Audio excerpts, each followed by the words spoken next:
fortunate to have had a wonderful career in football. Started at 9 years of age with East Geelong in the under-15, the only place you could play. Lucky enough in 1953 as a 13-year-old to be in an under-18 Premiership. Following year I was lucky enough to be the first ever country boy to be captain of the Victorian schoolboys and went on a trip to Sydney. 2 years later at 16 I'd played my first senior game of AFL football with Geelong, Footscray, wonderful experience, played against the legendary Ted Whitten. Stayed at Geelong until 1963, playing 58 day games and 8 night games. Lucky enough to win a best and fairest in the reserves in 1960 in a Premiership year, and in the reserves Premiership again in 1963. 1964, came to Geelong West and was again fortunate to be the captain and coach of our very first Premiership, which was a wonderful experience. Stayed for 3 years, a wooden spoon in 65, a runners-up in 66, and then went to local club Bell Park to coach there. I had 2 boys, and I thought in my mind if I could give them the opportunity to play at a local club that was close to home, and ultimately that eventually happened down the track. After I finished at Geelong, my wife and I went into a corner store, and she said, well, that's the end of your football. But Billy Goggin and Robert Gannon had little different thoughts on that. Around 1975 they came knocking on the door, and Billy said, I know you pretty well, I want you as my assistant coach. And as luck would have it, I was assistant coach to Billy in the 75 Division 1 Premiership in the VFA, and that was also a great thrill. From there I was lucky enough to get involved in junior coaching, probably through my boys, Brad and Lee, and coached the runners-up in under-17 for Bell Park in 1978, and lucky enough in 1980 to be involved in the Victorian Teal Cup series, the under-17s, and became assistant coach there to the legendary Ray Jordan, and was involved with some wonderful AFL players that became legends, Dermot Barrett and Paul Salmon, people such as those. They were in a winning side that we had in 1981, playing against South Australia in the grand final before 90,000 people at Waverley, the first real big game at Waverley. And as luck would have it, my own son Lee was named All-Australian in that carnival, so a great thrill. From there, coached again locally. I was actually appointed Geelong under-19 coach. I applied in 1984, was appointed today and was told tomorrow that I wasn't the coach, so decided to have a go coaching locally. Had stints at Geelong Amateurs, where I was lucky enough to coach a Premiership, and also Drysdale.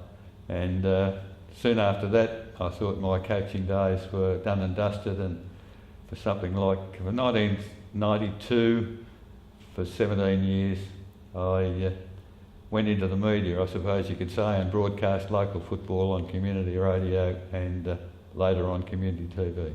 I was very fortunate to arrive at Geelong technically as a 14-year-old. When I came back from the Victorian schoolboys, the under-19s put me on their list, and I trained there for the season. The following year, 1955, I played every game with the under-19, which finished a little before the seconds and seniors.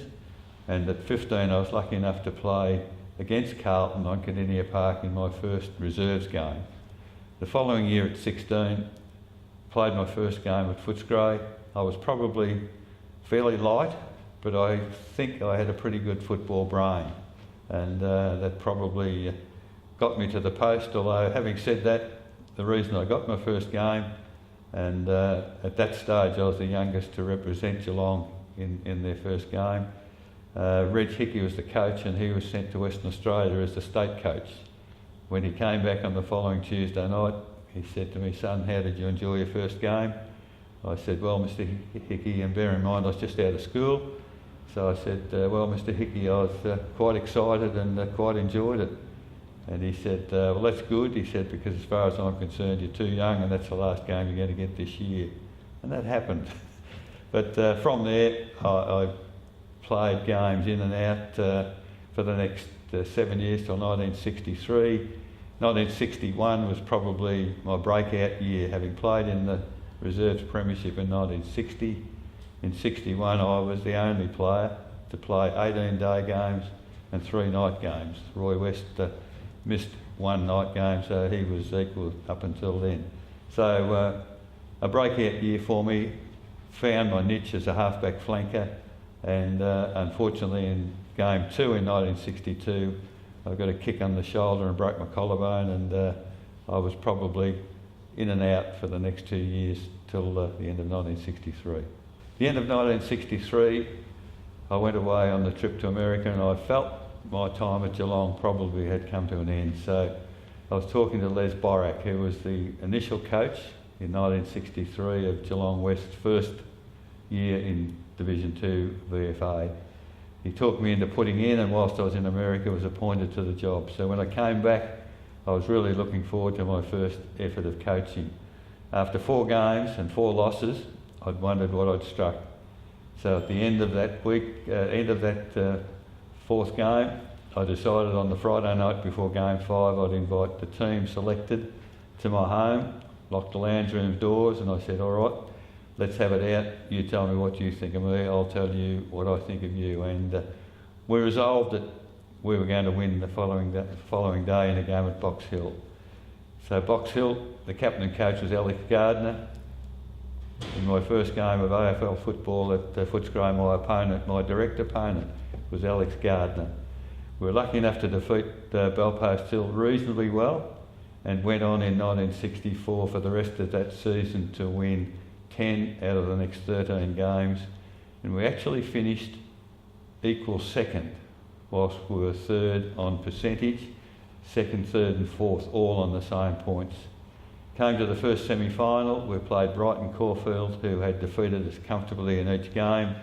We were the rank underdogs, but we came out really well on top.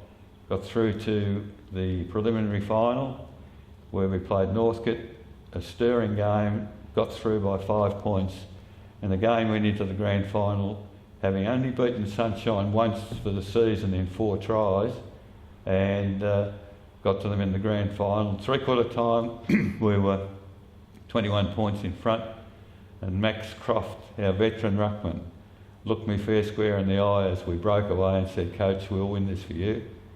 5 minutes into the last quarter, they'd kicked 4 goals, hit the front, and I thought, we're going to have to find something. And in a stirring last quarter, toward the finish, we pulled away and won by 21 points. But a wonderful occasion, and for a first ever VFA Premiership for Geelong West, very, very proud. The Geelong West Football Club, to me, was the epitome of community football. And I must confess that, having had this discussion with Brian Brushfield before, the fact that we were in Geelong West, the city was broken up into smaller councils in those days, and the support the Geelong West Council gave to this football club was absolutely enormous. Even had councillors around the football club, 1 or 2 on the committee, and to actually be part of that environment, for me, who lived in Geelong West at that stage, to me it was just the epitome of what a community football club is all about. I suppose to categorise myself as a footballer, always played pretty fairly.